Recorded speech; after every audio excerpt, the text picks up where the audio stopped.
I somewhat recently decided to take on the adventure of taking on the Battle Frontier in Pokemon Emerald. The Battle Frontier has some of the most powerful trainers in the Hoenn region, and I guess in the Gen 3 games in general. So in order to have a fighting chance, you need to have some pretty high stat Pokemon, and to get these high stats, you need to do things such as IV breeding and EV training. Both of those are pretty time consuming processes, however, it's pretty fun and it's pretty rewarding in the end. About a year ago, I started to EV train Pokemon such as like Slacking and Gengar because according to the internet, they're some of the best Pokemon to use in the Battle Frontier or some aspects of the Battle Frontier. However, one thing I neglected to do was to IV breed them, and when you compare the stats, they're pretty significant, so IV breeding in the combination with EV training is definitely optimal. One thing I also want to do going into the Battle Frontier is to use Pokemon that I actually really love. Gengar, Slacking, they're cool, they're great Pokemon, but they're not my favorite. Going into the Battle Frontier, I wanted to use Pokemon that I really love, like they're some of my favorite Pokemon, even if that means that the Pokemon aren't necessarily, or the team itself isn't as strategically diverse, or not exactly sure how to put it, but maybe Pokemon that aren't like perfect. Like you can go on the internet right now and kind of find, oh, this is a great team to take on like this part of the Battle Frontier. But I kind of want to use Pokemon that I love, so we'll definitely see how this goes. It might not be obviously the best, but it'll be fun. So Aggron is one of my favorite Pokemon. He's so cool. I don't know. He's a steel dinosaur. He's got big metal plates. So he's awesome. So I thought the first Pokemon that I used for this team, and more specifically IV breed and EV train, would be Aggron because he's one of my favorite. Aggron also has some other benefits. Obviously, it's got some pretty good overall base stats. Steel type, so we can't get poisoned.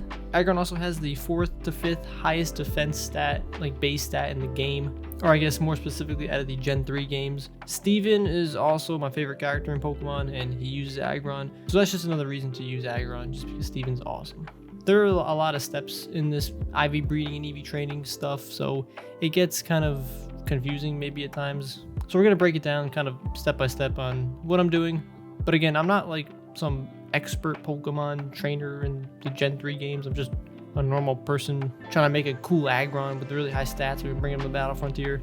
So just keep that in mind. I make mistakes. The first thing in all this is the IVs, because the IVs are innate to the Pokemon. So you can't change this once the Pokemon is in the game. I have a completely more in-depth video about this. I'll leave a link in the description, but I'll kind of break down the very surface level details here. There's some guy in the Battle Frontier, you can go talk to him and he'll kind of give you a gauge of where your IVs are in your Pokemon. Also in Pokemon Emerald, you can go to Fall Arbor Town, you can capture yourself a bunch of Dittos, then you bring them over to that guy, then you just check the IVs and wait till you get some perfect stat ones and like the stats that you want, obviously. Then you take the Dittos with the nature you want and the IVs, and you just put them with the Pokemon you actually want in the daycare, and you keep breeding until hopefully those IVs transfer to the baby Pokemon. Then over time, you're going to get better and better baby Pokemon with more and more IVs that you'll want. And then you got to keep checking the old guy and make sure the stats are good. And then you keep iterating that process and switching out the Pokemon that you have in the daycare with better and better parent Pokemon. It's a pretty iterative process and it takes a lot of time. Again, check out the other video for more details. But I did that for a long time. The Aggron that I was targeting would have max IVs in attack, defense, HP, and special defense. That's 4. That's pretty hard to get. So 3 you can pretty much get. It's challenging, but you get 2 you could pretty much always get. So the most important one for me was attack, and it should have been HP, but I was really targeting defense just because Aggron's defense is so high. I wanted to see how high I can get his stats. But the 3 main stats I was targeting was HP, attack, and defense. We'll get to this in a little bit, but after the IV training, then I wanted to EV train in attack. So we have the adamant nature, perfect IVs in attack, and then we have the EVs to literally cap that attack stat as high as it can possibly go. And then I decided to do defense. Realistically, I probably should have done HP, but we'll discuss that in a second. After breeding for a long time and continually changing out the Aggrons to new ones that have better stats and keeping some good ones that I think, have potential, I eventually found 2 to 3 Aggrons that I think were good enough that I'm like, okay, let's just do this, because it was taking a long time. I think I had about 15 hours of running back and forth, swapping Aggrons in and out. And at some point, you got to do a little sanity check here and say, how many more hours do I need to justify getting into a better Aggron? So I said about 15 hours is kind of my limit, so just a little sanity check. I obviously checked the stats of these Aggrons with the guy in the Battle Frontier, but I also, Small Gun has a table. I guess it's like a cheat sheet table, and one of the level 5 Aggron that I had basically essentially perfect stats all around when you compare it to this table.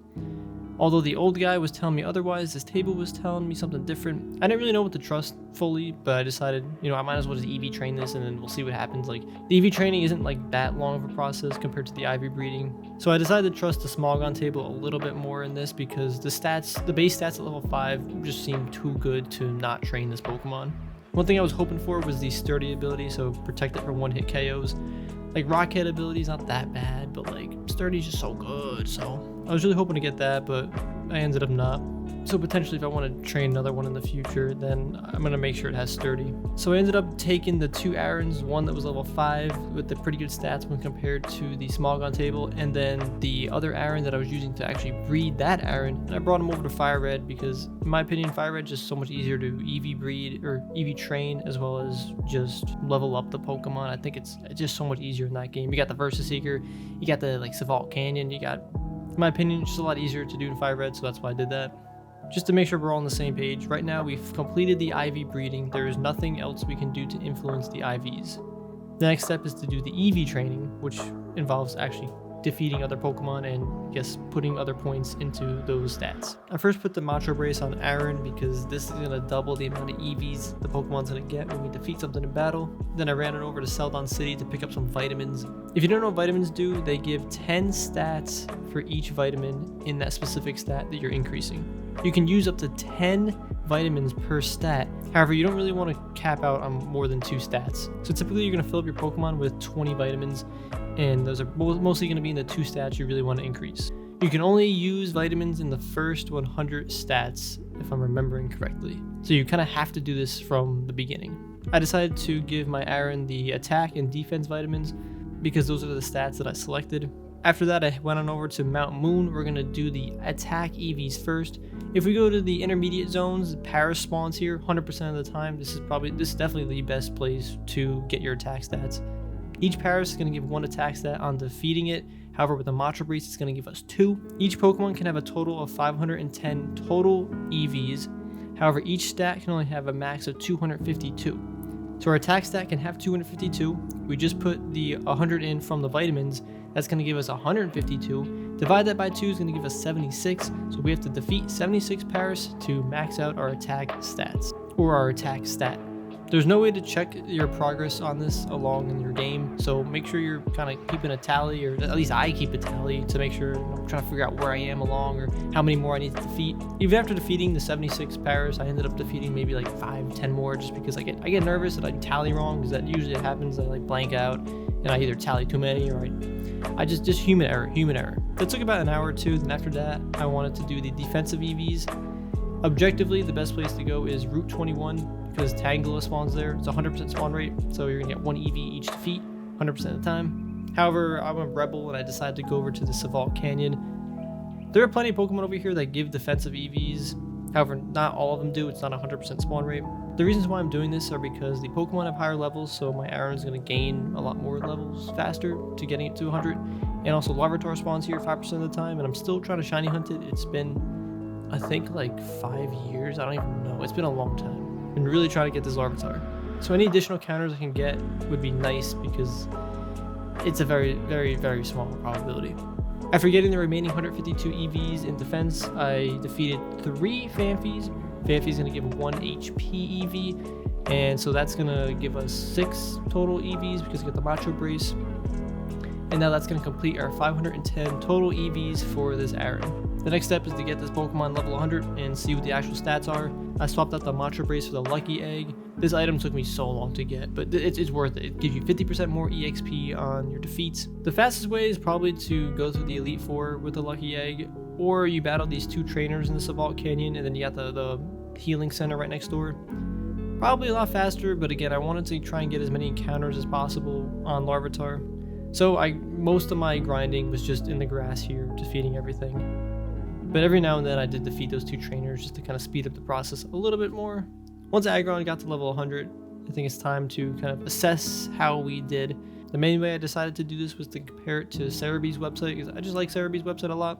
One thing you can notice when compared to the Cerebee website, I did not get perfect attack stats, which is kind of sad. Perfect stats with adamant nature should be 350, and we got it to 338, so not the best. Still really high, don't get me wrong, but it's not perfect. Even though the small gun table said at level 5, if the Aggron has 14 attack stats with adamant nature, the IV should be perfect. It's not perfect still. The old guy in the Battle Frontier is the best bet when deciding exactly if it's perfect or not. So that's where I think the error was. That error was not from the EV training, because I defeated like 80-90 powers just to be sure I wasn't being dumb. I just think the IVs were not perfect in that attack stat, despite what the small gun article said. Also, with a neutral nature, we should have 459 defense stats, and I only got to 457. So very possible I might have missed like one EV somewhere in my miscounting. It's definitely possible. I'm not as confident with that one as I probably should have been, because definitely the IVs for defense were perfect. And I'm pretty sure I EV trained it, but that might have been an error there, because I don't think I was EV training the best way for that, even though I was keeping track. I actually have a level 100 Aggron with also adamant nature from a playthrough that I did, and you could just see the difference on the stats compared to one that's EV and IV trained to one that is not at all. This Pokemon's not EV trained. The IVs on it are pretty bad. I think it's just like there's not even a perfect stat anywhere. So you can definitely see that the difference is quite astounding. The moves that I want Aggron to have, definitely Earthquake. I'm thinking Brick Break. I think Double Edge, just because we have the Rock Head ability. And then I do kind of want a Steel move, but I don't know yet if we're going to do either Steel or Rock. We do like Rock Slide, Rock Tomb, maybe Counter. But Metal Claw or even Iron Tail. Iron Tail accuracy is pretty bad, but having a Steel move I think is pretty important.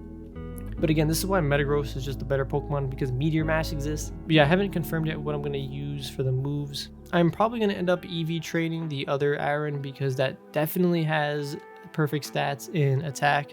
And I think I prefer to have the Pokemon EV trained in HP as well instead of defense. It's just overall better sweeper. I'll probably do most of that off camera, but I'll keep you guys updated in case you're curious. I already have in mind the next Pokemon that I want on the team. Keep that a surprise for the next episode. Hopefully everybody who's gotten this far in the video is enjoying these games just as much as I do. They're super nostalgic and fun, and I really enjoy sharing the adventure and journey. So definitely in the comments below, share your adventure and journey as well. It'd be enjoyable to read. Anyway though, take care everybody. I'll see you around.